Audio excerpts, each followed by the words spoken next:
Okay, hello, good evening, everybody. I'm so glad to welcome you here at this free Beetroot Academy webinar, where my colleagues and I are more than happy to present you the topic, what does getting a tech profession look like? And today, in about an hour, we would try our best to help you with getting the general idea of tech professions that are in today's job market. What are the general trends of the job market per se, and also how can you actually obtain those tech careers, and how do you start, and of course how we as Beetroot Academy can help you with that.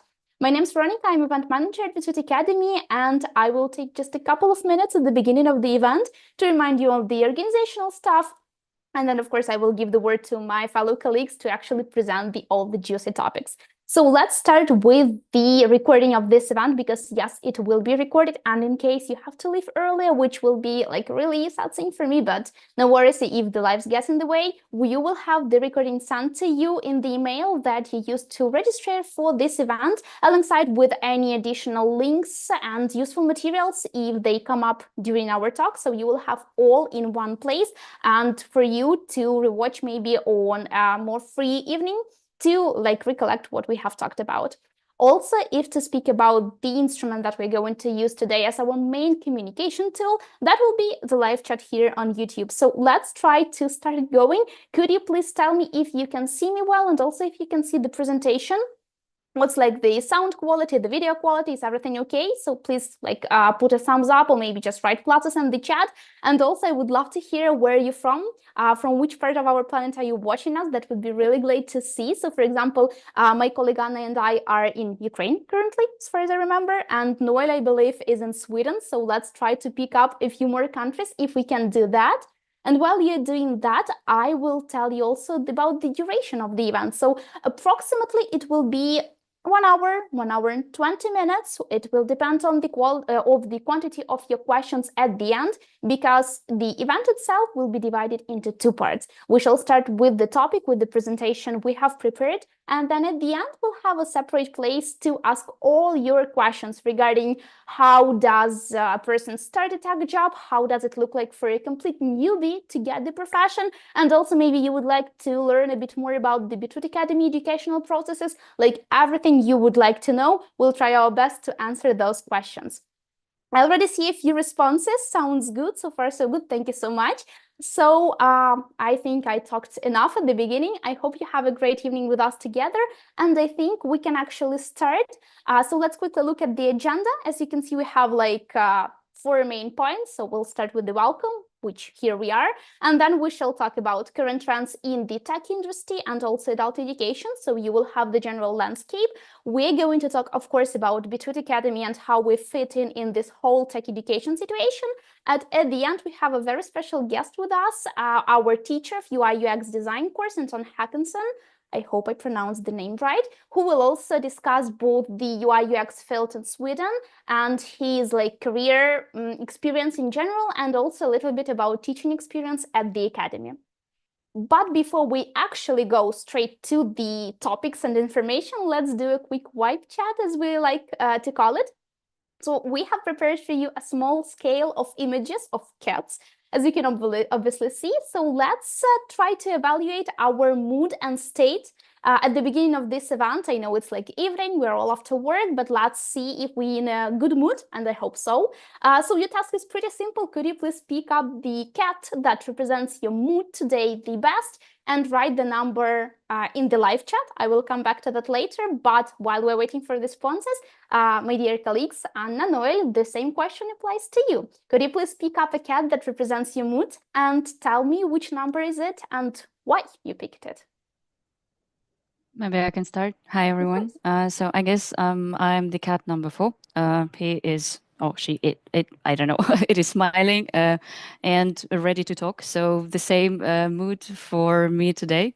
So I guess, yeah, this is for me. Yeah, great choice. Noel, what about you? Yeah, I'd say maybe a combination between cat number 4 and cat number 7. 4 because, of course, I'm presenting, so I'm going to be talking quite a bit. And then 7 because it's a generally curious looking cat, and I'm quite curious to see what questions people have about the tech industry, job trends, etc. So I would say a combination of the two.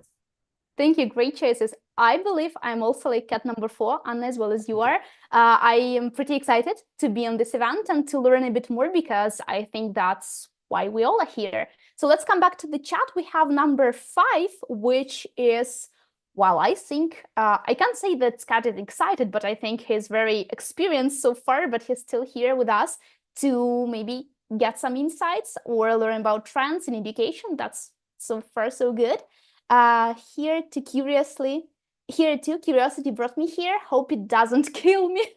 Well, that's the mood to start on. Okay, I will see other responses in just a second, but again, thank you so much for joining. I hope that your curiosity brought you to the right place. And with that being said, Noel, I think I can give the word to you.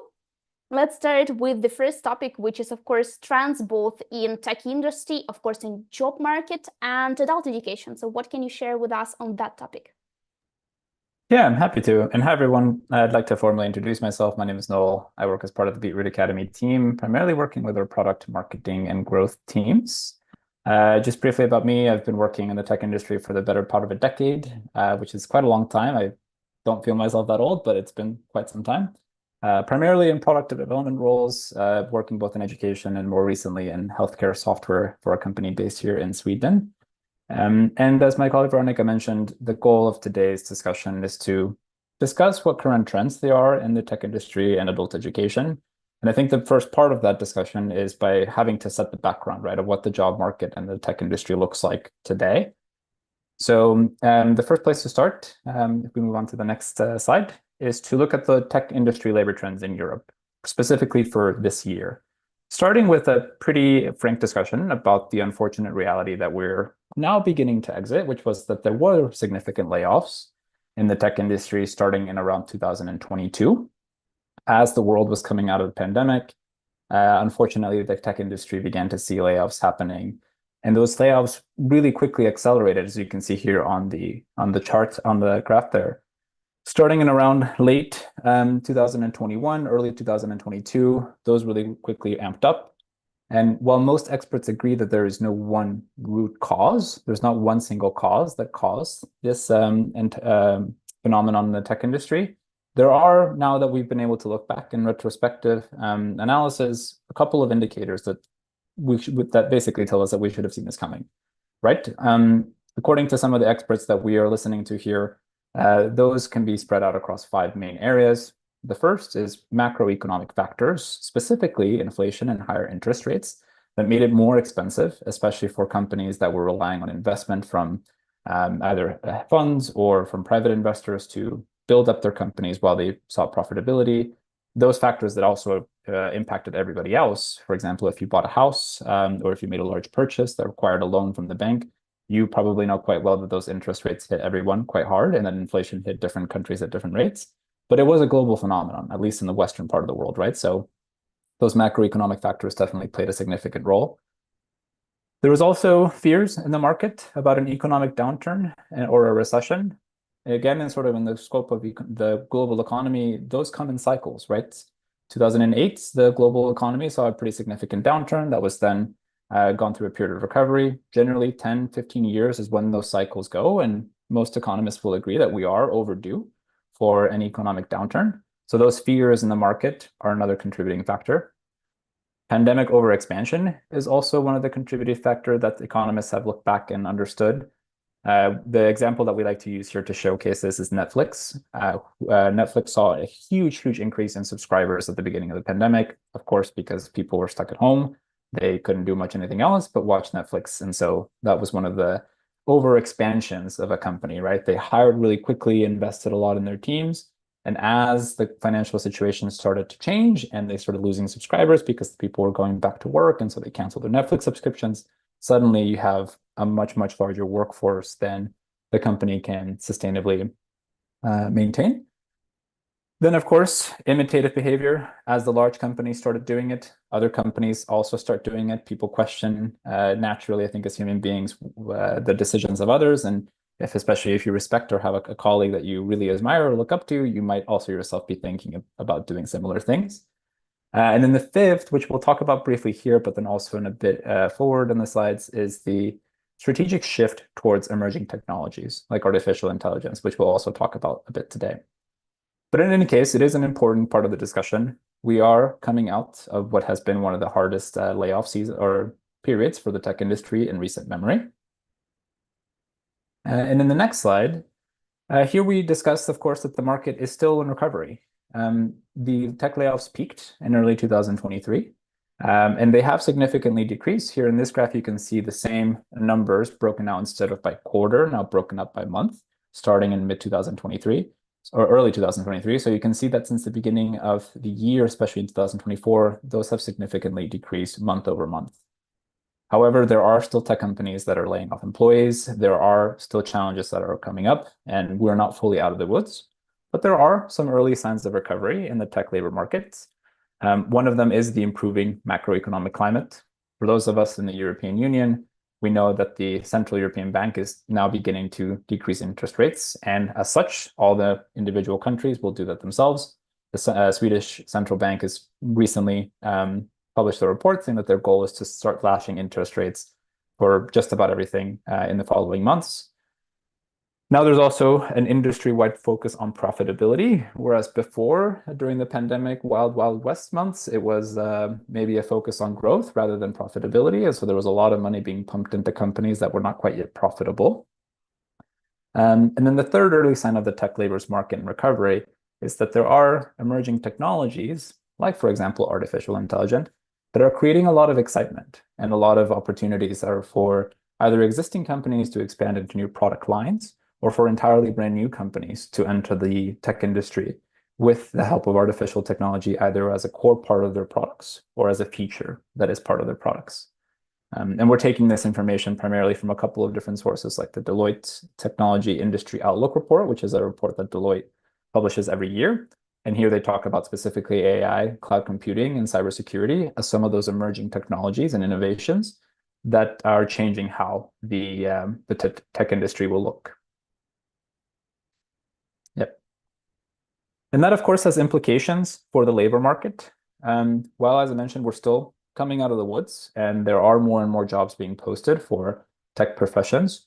The tech professions will not be the same as they were perhaps 4 or 5 years ago before the pandemic.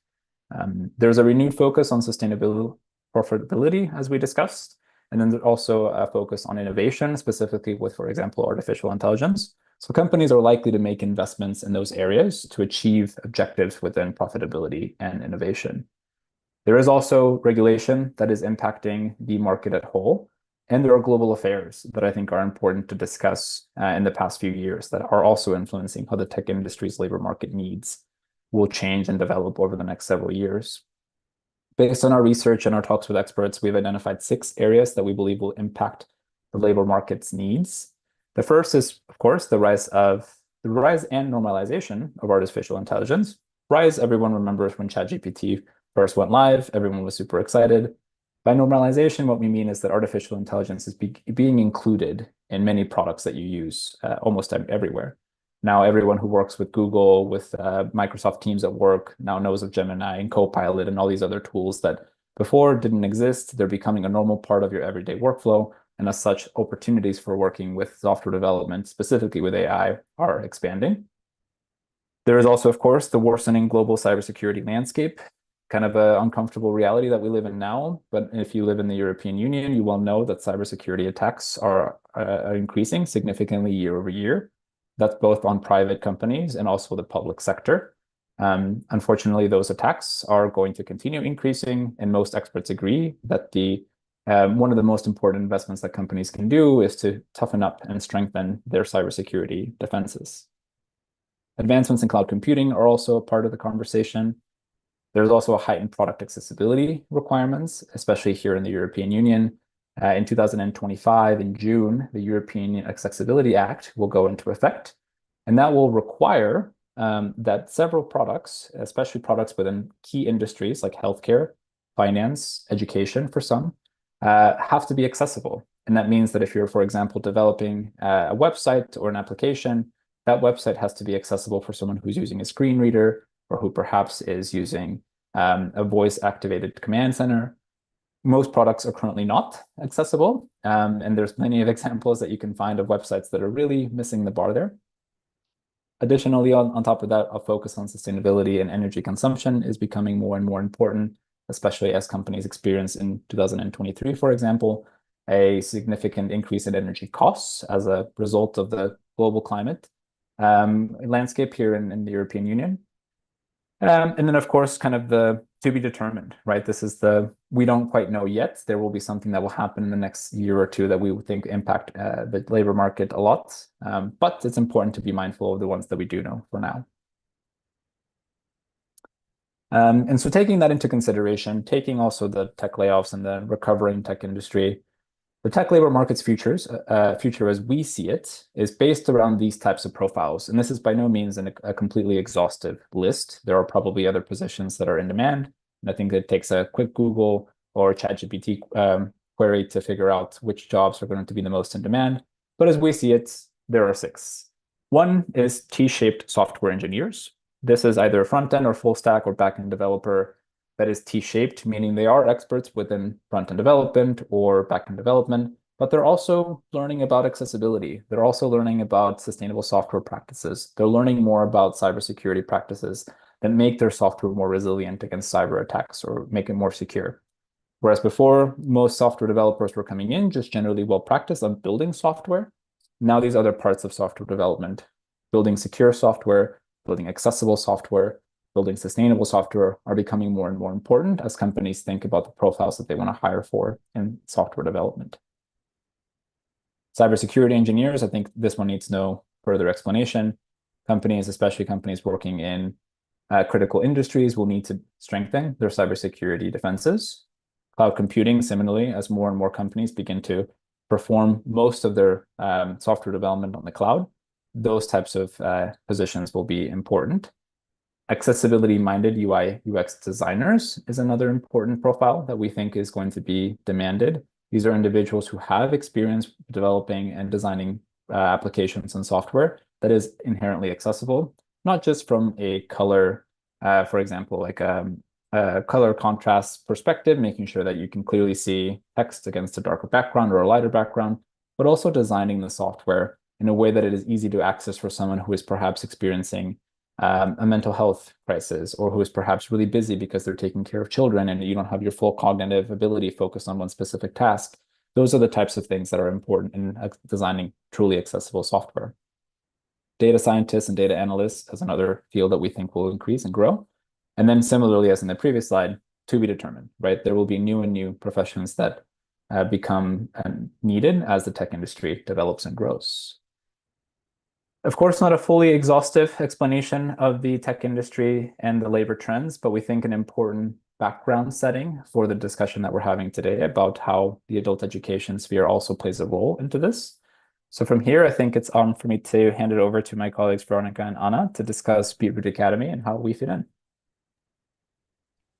Yeah, so I believe I will talk a bit before Anna, because Anna will present on the educational system that we have, and I will tell you just a little bit about Beetroot Academy in general, so you can actually know who is talking about like this tech trends today and if you should trust us. And like a little spoiler alert, I think you should and can. So if to speak who we are, Beetroot Academy, we're a Swedish-Ukrainian tech school that emerged like 10 years ago, and we have a mission, a great mission one, I think, to help people build a new bright future through quality education and great tech careers.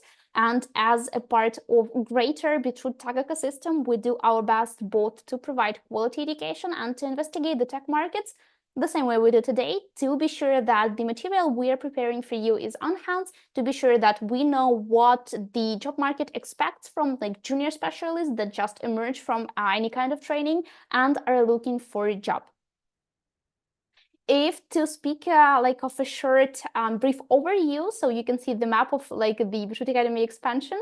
We started in 2013 in Poltava, which is a city in Ukraine. We actually started as an offline course, in-person classes in like more than 20 cities all over Ukraine, with different like small classes to help you teach like front-end UI UX design. That was like a huge period that lasted quite a bit of time, but of course with the pandemic and switching to online, like pretty much all businesses had to, we also switched to online classes with our teachers, and that also helped us not only to give the education to quite a lot of people throughout the Ukraine, because the online education, I believe you can tell, helps to reach out to those like parts of the country that we like couldn't even imagine we could, but we also expanded throughout the Europe. Our main let's say areas still staying in Sweden, also Poland and Bulgaria.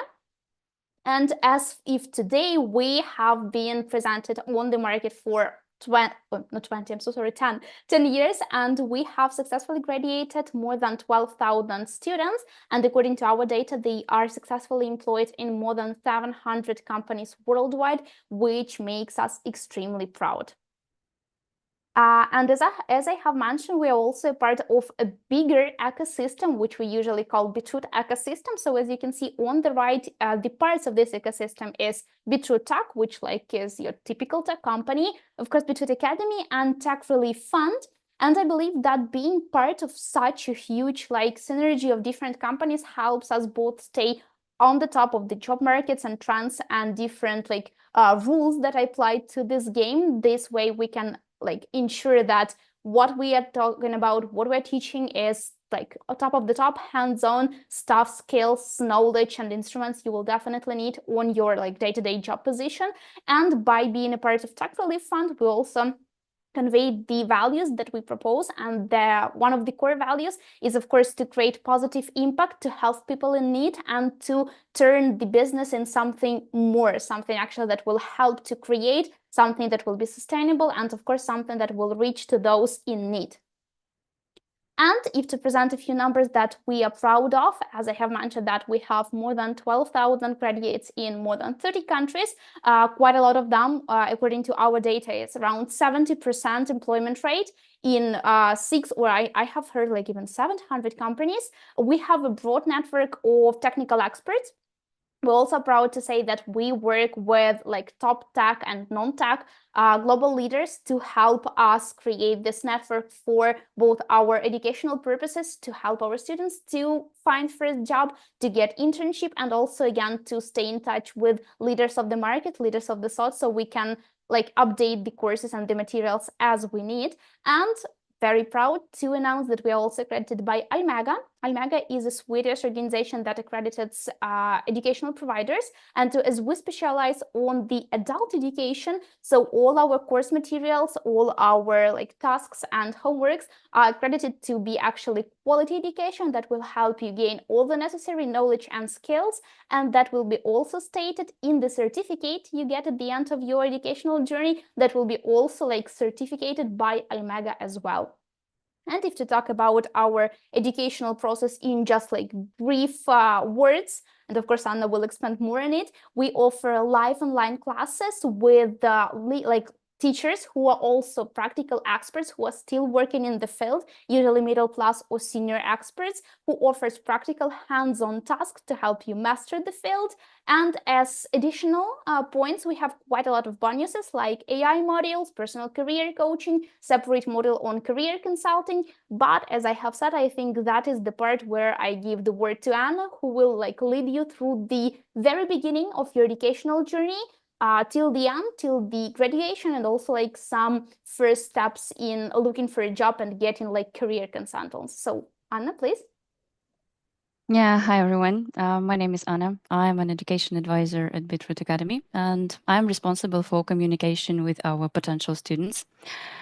From my experience, I can say that among our students, we can distinguish two main groups of people who are applying to us: those who already know what to choose and those who don't. So for those who are still searching the answers, our team created a simple algorithm that can help to choose the right direction in tech. Think of us as a supportive big brother ready to offer advice and share valuable insight from our experience in tech industry. So the first option we are offering is a career test. It helps to identify the right direction in tech, which aligns best with your skills and interests. Students are offered to answer about 90 questions to understand what field suits them best. But still, the result of this test is not a strict recommendation on what to choose. It's more than a hint on what can be considered. For those who are eager to dive deeper, we provide a free education introductory course that covers 5 IT fields on front-end development, project management, Python development, UI UX design, and QA manual. This course allows you to experience different specializations firsthand. So each field is a separate module. Each module contains 3 lessons. The lesson consists of videos and articles to study the theory and practical exercises of 2 levels of difficulty. There will be an opportunity to check yourself, as we also downloaded the videos from our authors with solution. So you can just make your part, like the practical part, and then check yourself. And you are making the final test and decide if this is your career goal. What's next? To support your exploration further, we host free webinars on trending topics and key skills in IT.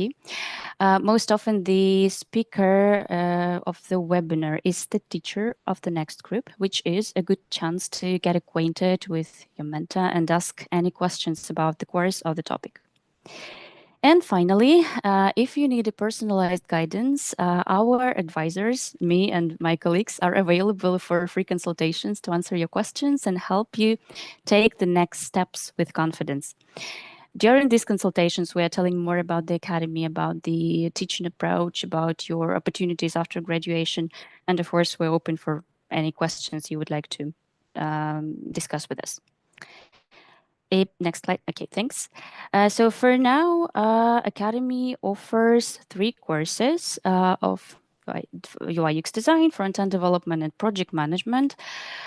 Each course has different duration, intensity, number of projects, etc. So it's usually more productive to have individual consultation with our team where we cover all the questions and help you to make the right decision. Next. Okay, so now let's focus on how we are teaching and what makes the difference for our students to gain the best experience with us. One of the big values of our courses is our teachers. As Veronica mentioned, yes, we work with practitioners who are real experts in the field they are presenting in Beetroot Academy. Teachers know the latest tendencies and updates in the field, which ensures you receive practical, up-to-date insights on tools and approaches in work that work in the real world. Next is to talk about the class sizes. So we keep our class sizes small. It's up to 15 students. This way, each student receives the maximum attention needed, especially since we work with many beginners. Our interactive live sessions allow students to ask questions and get immediate feedback, creating a smooth and productive learning process. Your access, by the way, yes, your access to the training materials will be open for you forever. So if you need to revise or rewatch something, feel free to enter your account and just use the materials. Our courses are project-based, so you will graduate with the professional portfolio. Most students come with their own ideas, which they bring to life under the guidance of the instructor. It also can be an existing product on the market, but you just want to remake it because you have another vision, another feeling. You just would like to work with it on your own.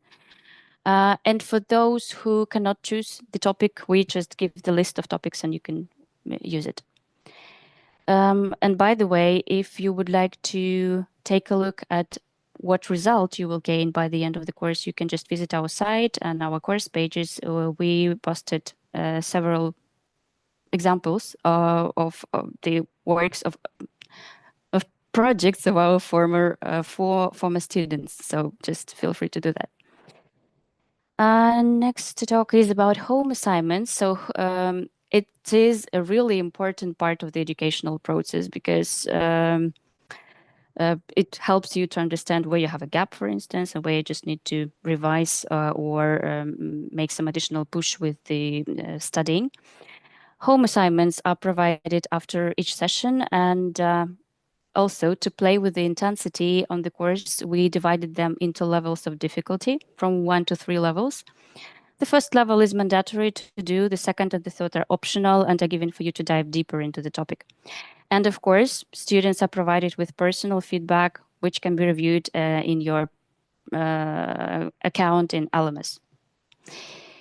And another important thing to mention is a flipped class methodology. So what does it mean? It means that you will receive access to the training materials before each class to prepare for the lesson. Reviewing content ahead makes it easier to understand and engage with the topic in class. We provide a core set of materials with additional resources for those who want to dive deeper. And also there will be a small quiz after each topic for you to understand how well did you understand the content. And Veronica, please switch to another slide. This is what we're talking about. This is the flipped classroom methodology. So you are studying the theory at home. Then you are attending the online session with our teacher. Here you are discussing the theoretical part and switch to the practical, because the main focus of the online session with the teacher is practice. We need to see how theory works in practice. Students are conducting different types of tasks and can work individually or in small groups. And the third one on this slide is like about home assignments, and the project on the course also have already explained the importance of making home assignments and working with your pet project during the course with us. AI models. So they are also presented in the program of each course, and it's hard to overestimate the role of AI in the IT industry. So it's logical that we also want to be in trend, and we add the AI models for independent study in the course program. These modules cover AI basics, including various types and practical applications in work tasks. So here you will find videos, articles to study, and specific tools for each field in IT. AI can be especially helpful in job searching, with tools to optimize routine tasks, adapt your CV for specific roles, and simulate job interviews, for instance. Yep, and the last slide from my side. If I could add one thing here on the AI as well, is so we don't just work with AI, artificial intelligence, for individual students that are going through our programs, for example, on UI UX design or project management. Beetroot Academy also does train existing engineering teams and technical teams at different companies throughout Europe to work with artificial intelligence. For example, we've been working with the engineering teams of Volvo to teach them to work with generative AI tools specifically used for software development, either to help the developers on those teams become more efficient and productive, and as Anna mentioned, to automate tasks that can be somewhat repetitive, but also in some cases to teach developers to work with AI open software to incorporate artificial intelligence features into their products. So for us, that's a big part of the ways in which we keep the individuals that we prepare for the market competitive. So if you heard me mention earlier today, for example, how we believe that T-shaped software engineers are what the market is going to demand, this is just one of those examples, right? Making sure that you're not someone who's just good at creating front-end applications or back-end applications, but also someone who knows how to work with artificial intelligence, both for your own efficiency and operational effectiveness, but also to incorporate them into the products that you develop. Yeah, cool. Thank you for this interesting addition. The last thing I wanted to mention is the personal career coach program. We also added this interesting thing to the course program. It supports graduates entering the job market. So this option is available for every student from the very beginning of the course and 6 months after graduation, which allows us to stay in touch with you even after finishing the course. Every student will have 3 individual sessions with our professional IT recruiter, which can be scheduled at a convenient time for you. This is a great chance to get prepared entering the job market and feel confident at job interviews. So with your coach, you can do anything you want, but we just distinguish different ideas that you can work out, like create a standout CV, a cover letter, work out your LinkedIn profile, You can train with training interviews and receive feedback from your instructor. You can create professional development plan, develop 30, 60-day strategy for your new job. So everything, all the topic that you think need additional assistance from our side, you can offer this topic for discussion and have it. So actually, this is it from my side. If somebody would like to have a more detailed consultation from us, again, feel free to book this call with us, and we will be happy to help you. Yeah, thank you, Anna, so much for presenting the educational part of the Academy. And now I believe comes very exciting part where we are going to talk to one of our teachers who can present a bit more of inside information, but from the teaching point, and also to give us a few insights on the Swedish UI UX design market. So I will give here word both to Noel and also to our guest Anton to present himself and to engage in a bit of a conversation. Hello, nice to be here.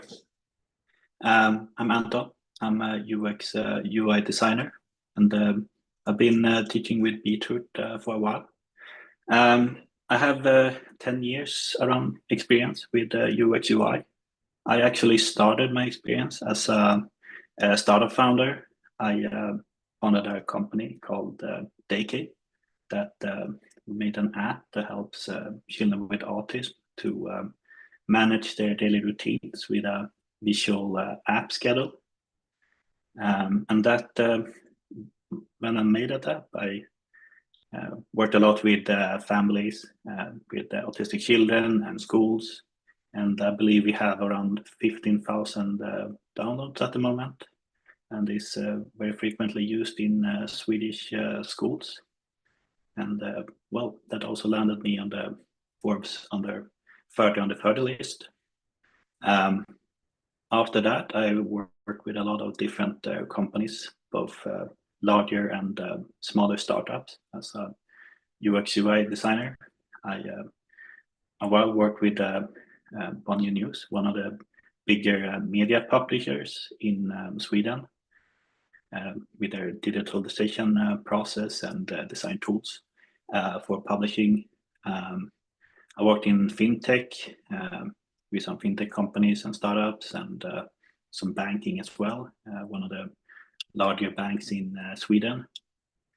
And recently, I actually designed a website for a chips brand, for the chip snack, one of the larger chips brand, done chips, and now working with a startup that designing an app that helps out with elderly care. So yeah, I would say I have a large experience from a lot of different companies, but I think my key skill is to work with companies that need to take a little bit more complex approach into a problem, and I really like to take the design approach to tackle different problems. And I also think it's really fun to be back and teaching, because I think it's a very rewarding experience to work with students and yourself. Thank you, Anton, for the introduction to your experience. My first question was actually kind of where you left off, which is how you became interested in teaching, especially for an academy like Beetroot Academy, working with UI UX design students. What inspired that motivation to begin to teach? I believe I actually worked with Daycare with a lot of teachers, and I just thought it was interesting to try, I guess, design from another perspective. Mm-hmm. As a designer, you need to be able to communicate what you're designing and why you're designing it. So I thought it was an interesting challenge to teach, because I think when you teach, you need to think about how you're designing stuff. So it's also like a good opportunity to for me to think about, like, how do I design things and my workflow, and see, like, well, how do I explain the thing I do in a good way? Very cool. And so far, you mentioned you've been with Beetroot Academy for quite a few years. Do you have a sense of maybe how many students you've taught over the past several years? Around 20. I think I had like 3 classes during Corona, maybe 2019, 20. So maybe 20 students around there. Okay, very good. Very good. So thank you for joining us. I think as part of the discussion today, earlier in the presentation, we sort of set the backdrop for admittedly what have been some of the challenges in the tech industry for the past few years, especially with the round of layoffs in 2022 that continued in 2023 and are only now starting to taper off and show signs of recovery. So the first question that we had for you was around the job market for designers in the tech industry. From your perspective, as both someone who has been a business starter and owner, to also now working as a designer with other companies, from where you're sitting, how do you see the job market for designers? Yeah, it's been a tough year this year, especially. But I mean, the market goes up and down, especially for. But I think from the design perspective, it's kind of like an old language, so to speak, how to design. So that's something that's not going to go away. The ability to the design thinking method. Yeah, this year a lot of bigger tech companies had layoffs, and a lot of companies has hesitated to hire more UX designers. But from where I see, it seems that more and more companies start to hire again.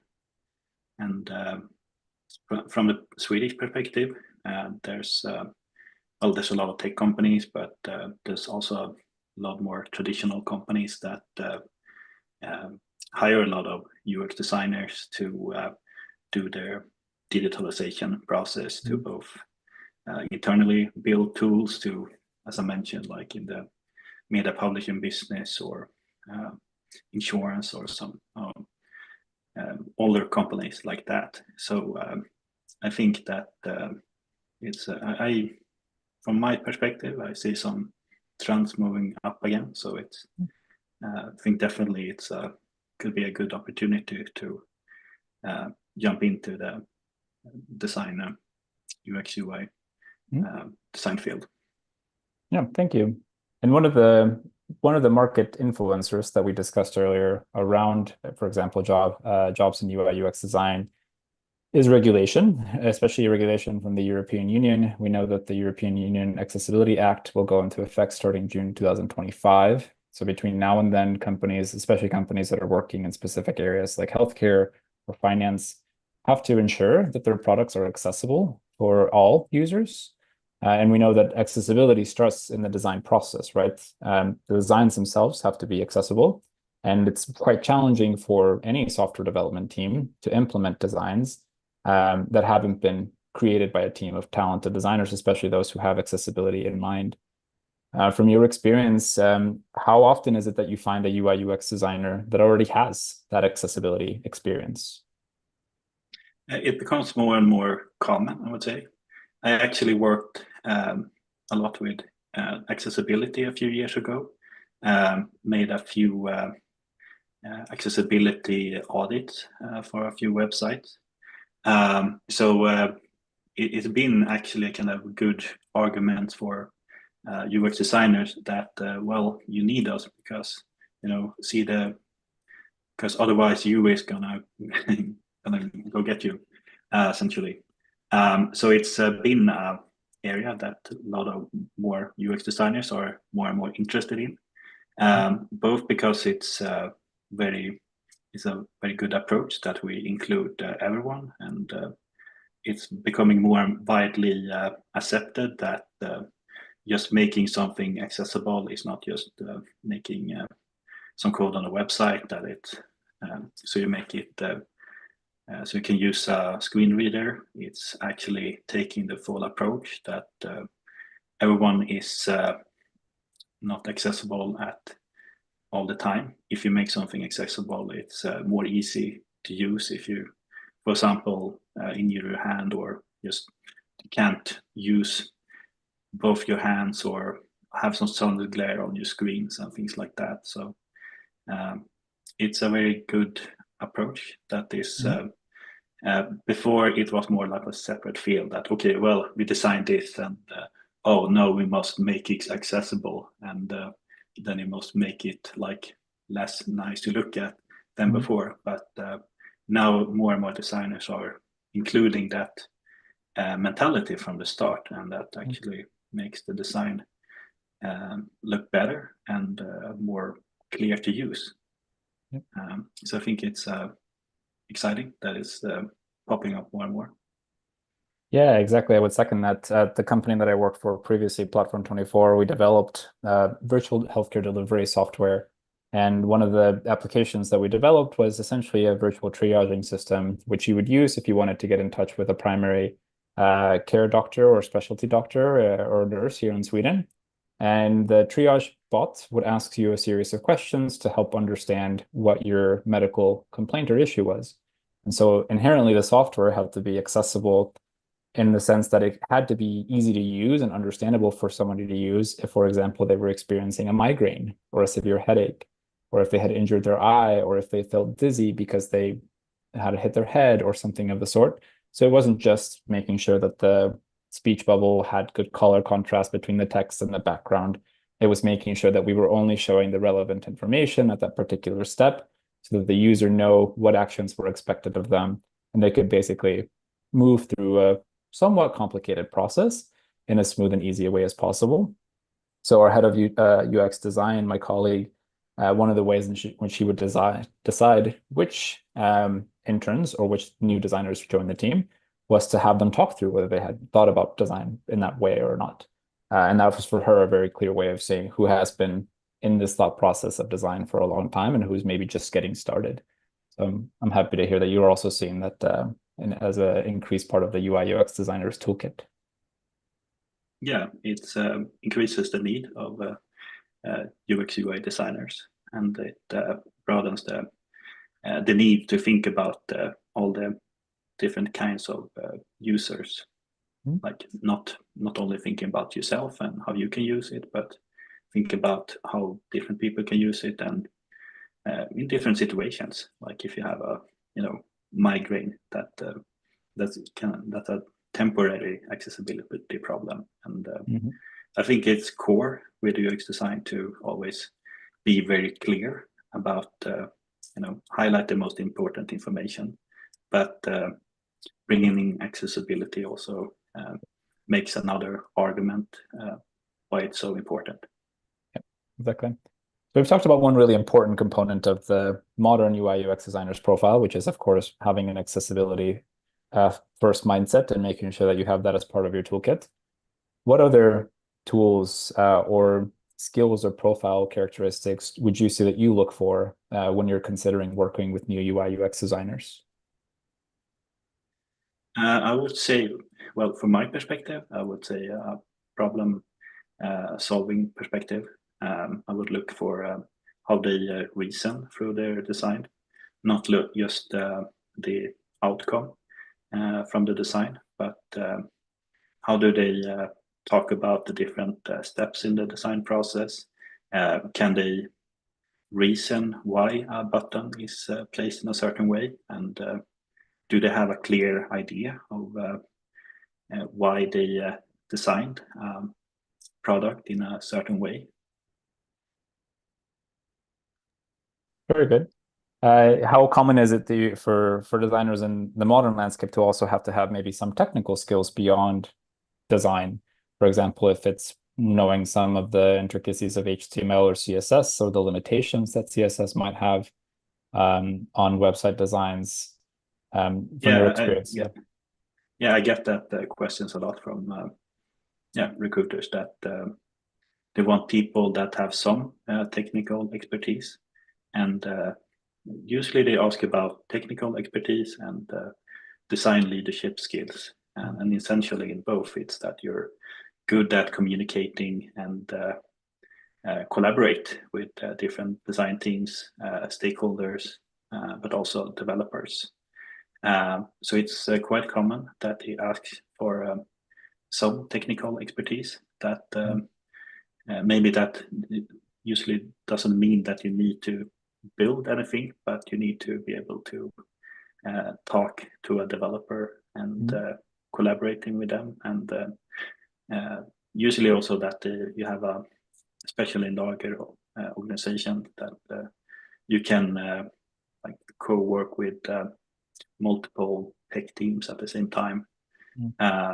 So at least have some broad technical skills, and also in accessibility, it's good that you can read some HTML and do some analysis of the actual code also. Yeah, exactly. Which I think I'm referencing again, but earlier we discussed the need for modern designers, modern software developers, modern product managers, whatever the title may be, to be more T-shaped. And that, of course, you are an expert within your field, whether that's design, front-end development, or being a product manager, but that because the tech industry has changed and teams are operating more closely together, there is a need for you to be a bit more also broadly understanding of the disciplines that you collaborate and work with, so that you can talk to them and communicate with them quite well. And I think in the design perspective, that's one of the areas, right? So that you're able to speak and work well with a team of developers who maybe you hand them a truly beautiful design that makes perfect sense, but then they can explain to you that some of the technical implications of building that design may or may not be possible, at least within a specific timeline. So you have to sort of do the iterative process with them. Quite important. Yeah, exactly. It's you need to be able to work with them, because and be a little bit fluid, so you can adapt to whatever technical challenge that could arise. So it's yeah, as you mentioned, usually it's not a good usually not a good design approach to just finish the design and then hand it off to a developer, because then you just gonna need to redo a lot of stuff.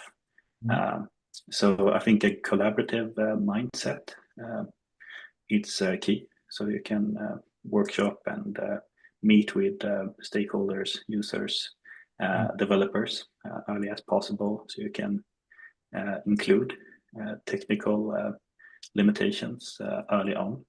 Usually have some sort of workshop with developer teams and so on early on, to just bring in the different features that is going to be designed, and discuss what can be done, what cannot be done, and then include them in the process.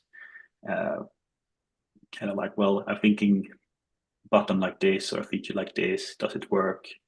You know, how can this be done? You know, so I think it's also that's very fun part with UX design, that you you become a T-shaped, as you say, because you need to be able to learn a lot from different fields, and you need to be curious. So you can be thrown into different companies with different discipline. So you get to learn a lot from different types of companies. Like if you work with newspapers, you learn a lot about newspapers. If you work in legal, you learn a lot about legal, and so on. And but yeah, have some technical skills helps. But I think just going in with a design perspective and collaborative approach, usually you become kind of like a all-around designer that can tackle all challenges. Yeah, exactly. Definitely not underestimating the impact of good social collaborative skills as part of any product development team, which is at its core all about collaboration. One of the final questions I had, at least from my end, as part of the discussion, is how you would discuss what seems to be maybe kind of a somewhat maybe nervous feeling for someone who is maybe starting out with design. Maybe they're thinking that design is a career that they're interested in, but they're not really quite sure if they're ready to sort of take the first steps towards building that career. What advice would you have to offer to someone who's in that position right now, thinking about, I think design is for me, but I'm not quite certain? Well, that's difficult because depends on why you're hesitating. But I mean, I would say that just start designing something. It's a very good approach to get a sense of it. If it's something that you like, just maybe I would say maybe take some application or something that you like and see if you can make it design it in some other way that you think would be good for the user. I often hear like we don't want another Spotify user case. So I think one mistake a lot of new designers make is that they take the most coolest, most designed applications that are out there and try to make a better version. And well, that's a little bit difficult. So I would say that a better approach is take something application that you like, but maybe isn't. Well, take something that is boring or something that is not as super designed. Take a pharmacy website or an application that is not like the super mainstream application, but that you see some potential that they could use a design lift, and grab a coffee, few hours, and see what you can come up with. And if you feel that you like that process, then it could be something for you. Very good. Thank you. Yeah. If you're in Sweden and you want to take a stab at designing or redesigning the Bank ID application, please go ahead. I think that's one that sometimes users, myself, have been frustrated with in the past. Yeah, that's a good one, actually. Yeah, because that's the one. Like It's such a simple application, but it controls so much of your life. If you live in Sweden, it's our national identification system that you have to have pretty much for everything in life. And sometimes when you need it most, you're running late to the train and you need to buy a ticket and you need to pay for something. It gets lost and it doesn't send you to the right place. So then you get confused and you miss your train. Perfect. Are there any other topics that you think are important for us to discuss as potential Beetroot Academy students or individuals think about a design career, especially in today's climate, in today's market? Not that I think about at the moment. I mean, I think if you think design is fun, and if you're okay with that, you're gonna need to spend a lot of time and be frustrated at, sometimes it's gonna be fun, sometimes you're gonna be frustrated at, well, why doesn't this design look good yet? So I think it's same as in all technical field of programming. Sometimes you gotta just get to a place where you get stuck and then feel rewarded when you get through that frustration. But I think it's a field that is going to grow, and there's always has been designers and always need to be designers. Yep, very good. Thank you so much, Anton. Veronica, I know that we have a couple of questions that have been populating in the chat. If we have another 5-10 minutes, Anton, maybe we can take them all together and see if maybe there's specific questions for UI UX designers that you can help us answer, or if there are some questions for Beetroot Academy. Yeah, sure. So I suggest I will read out the question, and then whoever thinks that they're ready to respond, you just take the mic and start answering. And then after the person is finished, if anyone has some additional points to add, maybe their perspective or experience, please again just speak up. But before we do that, an idea, if anyone would like to try their design skills, please try to come up with something that will have all the Goodreads function, but with beautiful design, because I love Goodreads. I use it, but it looks not that best. And I believe you can do something to improve it. I will look at the live chat for all the questions. Thank you. I see them all. If you have more coming up, you have still some time to note them down. And I will go to the first question we got. And here it is. Are all courses taught only in English? Which level of English is required to study at the Beetroot Academy?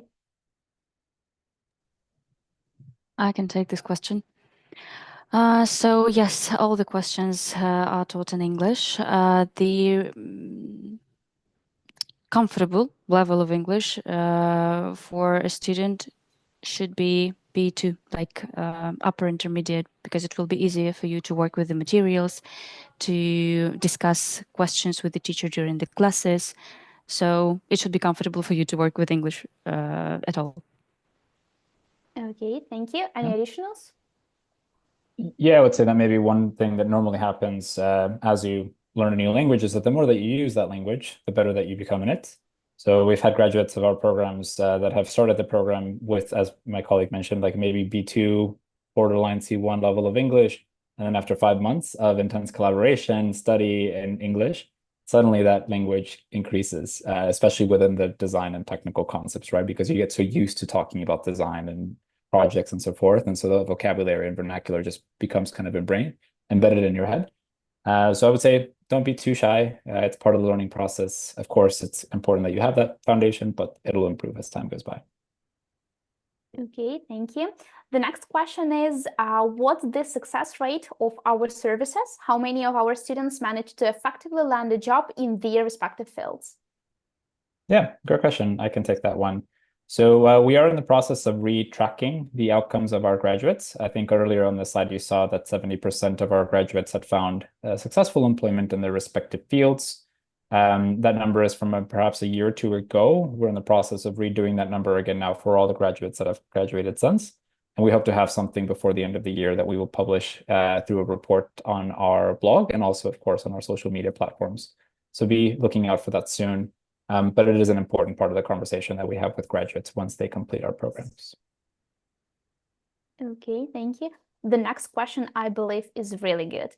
Are there too many obstacles in receiving the first job place in all the specialities taught at Beetroot Academy, and how have students overcome these troubles? So I believe both Anna and Noel and maybe Anton can share their experience with how students look for their first job, what are the obstacles, the challenges, and how they overcome them.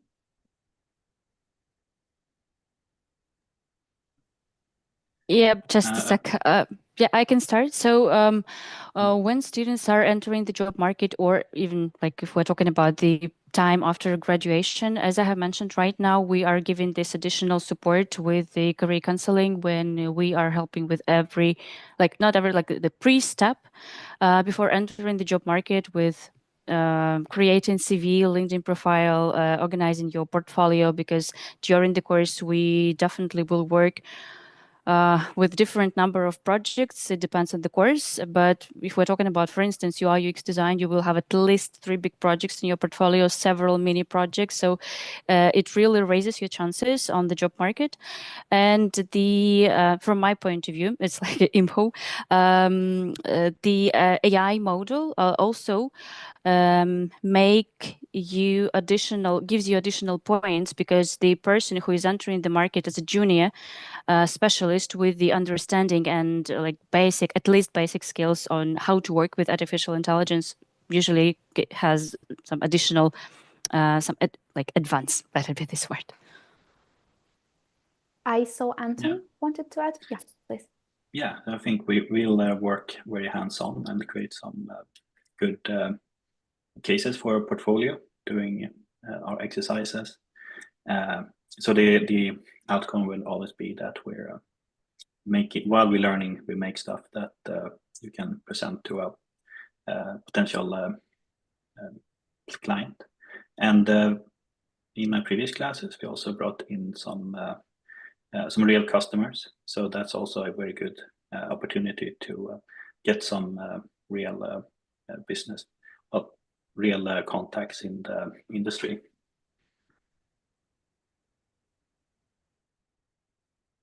Okay, Noel, would you like to add something, or shall we move on to the next question?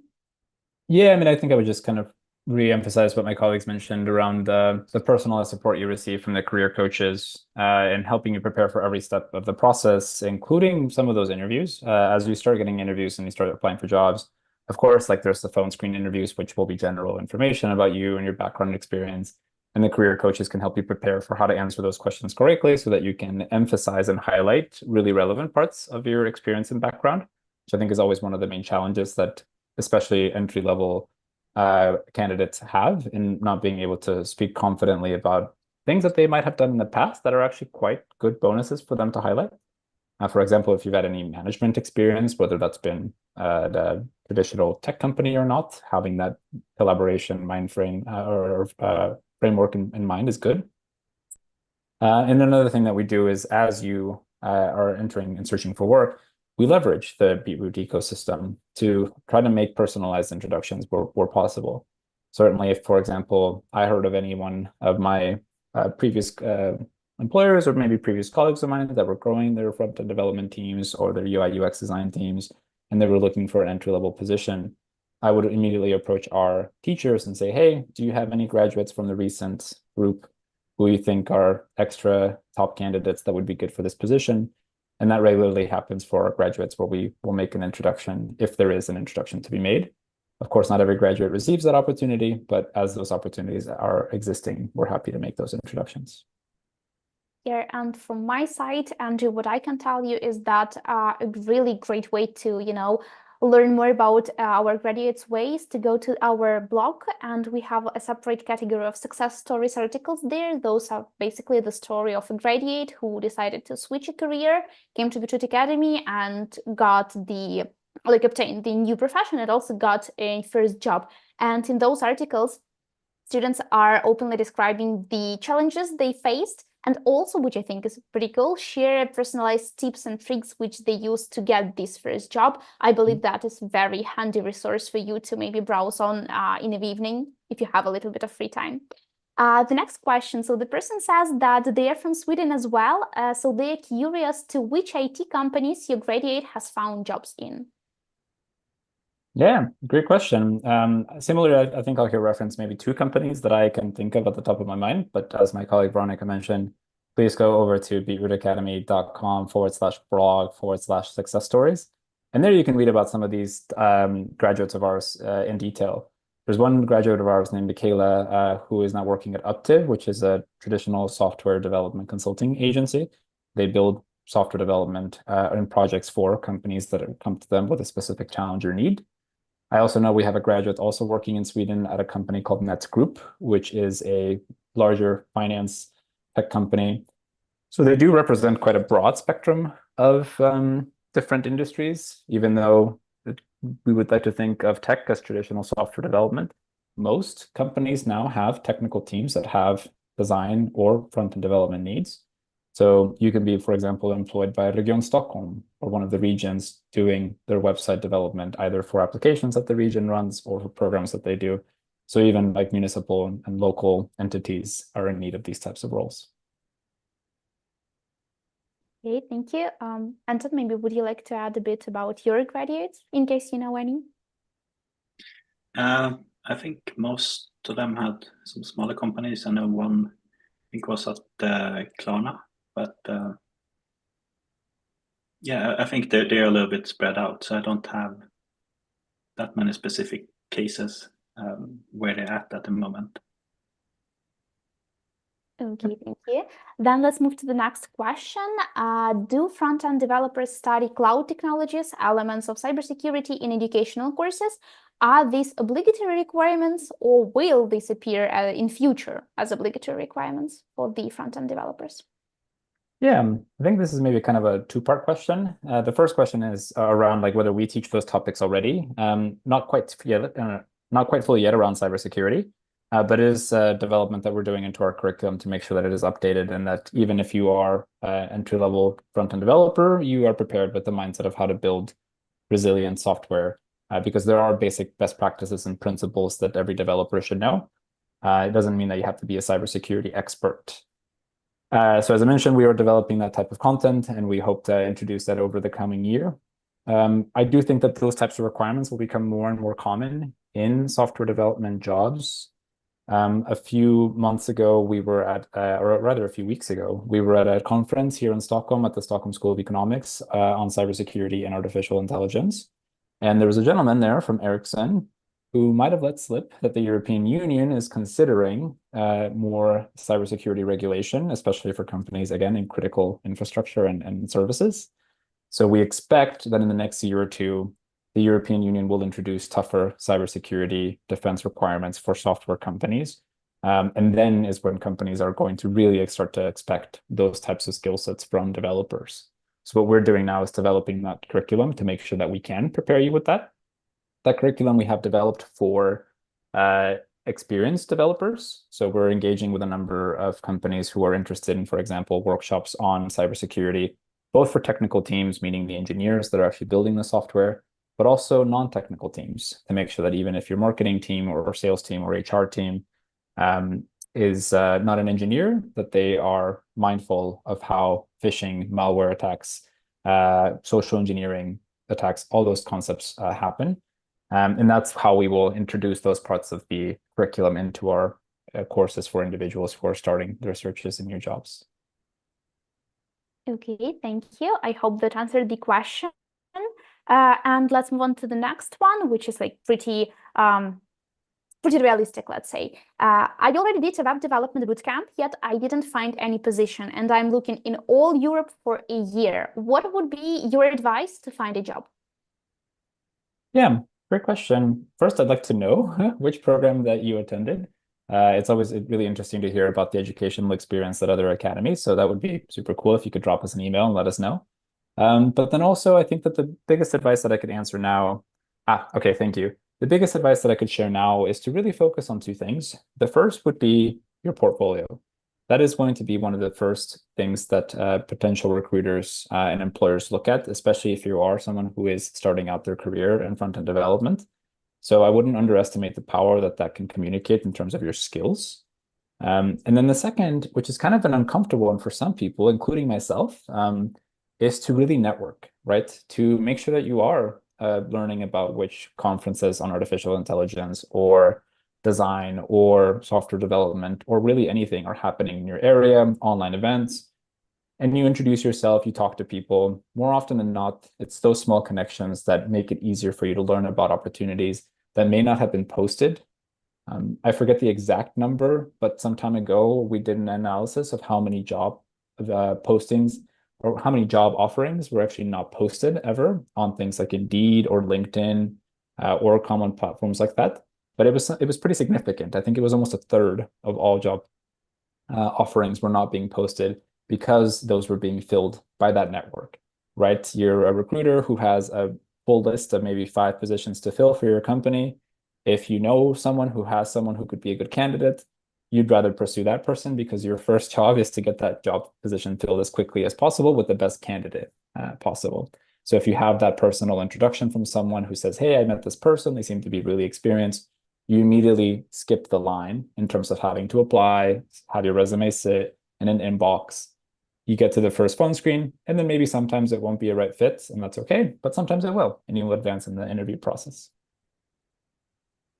Okay, thank you so much. And for now, at least, like last 2 questions. So first of all, what do these courses cost? And the second, how many hours or days for studying?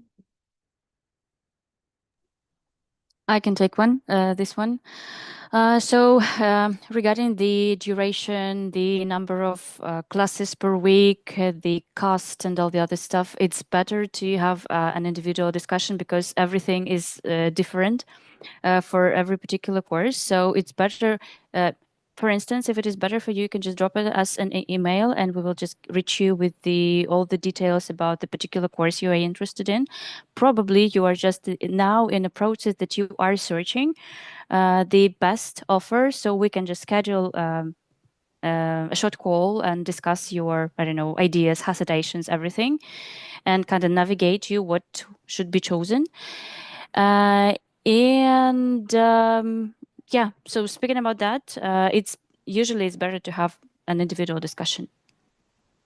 Yeah, for sure. Because, for example, on the website, of course, we have the information that, for example, UI UX course is 5 months and it has, I believe, 3 or 2 classes per week. But on the individual consultation, you can ask about like, hey, so what's the upcoming group schedule is? And then you will know that it's like Wednesday and Tuesday or like Saturday and Friday. And you will think, okay, so that works, that doesn't work for me. So like totally agree with Anna. You should definitely speak directly with about the course you're interested in or just in general. And I hope that consultation will give you a bit more personalized answer that will help you to get a decision. And as far as the courses cost, I can announce like in a bit that we also have the Green Friday discount. So of course, all the plan that we have like Black Friday, but in Beetroot Academy, we would like to promote more sustainable approach, not to just spend money because there is a discount, but to actually pick what you really need, and in case with the courses, to invest into your career and your future. And again, to get the actual price with the discount, which is 30% off, just book a call and ask for the course price with a discount to your educational advisor. So for example, you will ask Anna, hey, would like to join your UX design course, but could you please tell me the price with the Green Friday discount? And Anna and her colleagues will be more than happy to recalculate that price and also offer you a few like payment systems you can do. So either in full payment or like monthly installments. So to make it as like convenient to you as possible. And I hope that covers the question. If there are any details you would like to clarify, please put them in the chat. And we have another question. Thanks for the answers. I hope they were helpful. One last question. It seems like your platform is mostly UI, UX, and management focused. Do you have backend as well? If so, what are they? Yeah, great question. Correct. Currently, the main focus that we have is on front-end development, design, and also project management. Those are the fields that we see currently the most growth and the most upcoming growth in the careers, as we discussed earlier in the presentation. We do have a Python for backend development program as well that we have temporarily taken off from our course offerings because we're making investments in the curriculum. And while we make those investments in the curriculum to upgrade the course content and make sure that it is teaching materials that will be helpful for you as you start searching for jobs with Python development now, it will probably be about 6 to 12 months before we offer that program again. If you are really curious and interested in development, I would focus maybe on starting with front-end development as an option, unless you're really, really focused on back-end. Of course, that's your preference. But yeah, so Andrew, to your question about the why Beetroot Academy chose these 3 areas for study, it is because of these top market influences that we discussed before. That's where we are seeing the most opportunities for employment. Therefore, we want to make sure that we're teaching and preparing students for careers that will see opportunities for growth, both in terms of new number of jobs available, but also in the opportunities that you have once you start that job in terms of being promoted and having a career that's successful over the long term. And AI tools are studied within Beetroot Academy. We teach them as part of a module at the end of our program so that you can learn to work with AI tools, for example, for becoming more efficient at operational tasks that are repetitive. But then, as I discussed a little bit earlier as well, we also do teach existing engineering teams and technical teams to work with artificial intelligence tools. And as much as we can, as we learn more about what types of tools actual development teams are working with, we take that and integrate it into the curriculum that the new students that are starting to work with front-end development or UI UX design for the first time will work with. Yeah, on the AI tools, I can also tell you that we had, I believe in the beginning of this year, a series of free events just like this on like specific AI tools for a specific career. For example, like tools that UI UX designers can use, how can use them as Python developer, etc.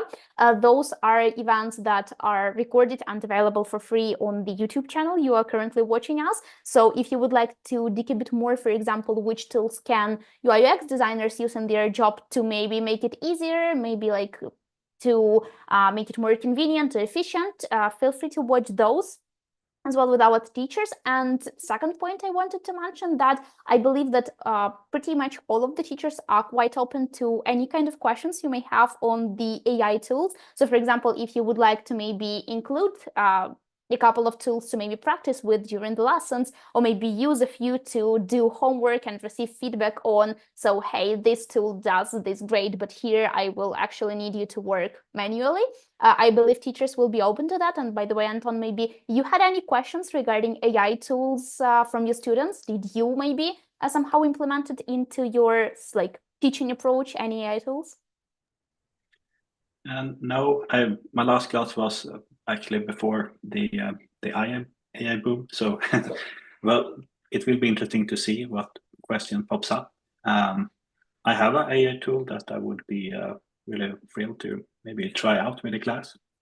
But as you say, I think it's it can be good to try out and maybe do some part of the design process a little bit quicker. But I think it's going to be difficult to work around that.